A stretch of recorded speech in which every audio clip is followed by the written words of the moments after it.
அப்படின்னு சொன்ன உடனே அந்த டச்சுக்காரர்கள் பயந்து போய் சண்முகரை தூக்கி கடலுக்குள்ள போட்டுட்டு போயிட்டாங்க. கோவில்ல சண்முகர் இல்லை. சண்முகர் இல்லாம கோயில் எப்படி இருக்கும் நீங்க யோசிச்சு பாருங்க.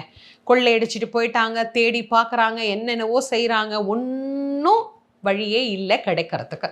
கடைசியில் வேற சண்முகர் செஞ்சிடலாம் அப்படின்னு முடிவு பண்ணி வேறொரு சண்முகருக்கு முயற்சியும் நடைபெறுகிறது. அப்பதான் முருகப்பெருமான் வடமலையப்ப பிள்ளை அப்படிங்கிறவருடைய கனவுல போய் காட்சி கொடுத்து, நானே இருக்கிறேனேப்பா, ஏன் இன்னொரு சிலையை நீங்க போய் புதுசா செய்யணும் அப்படின்னு கேட்கிறார்.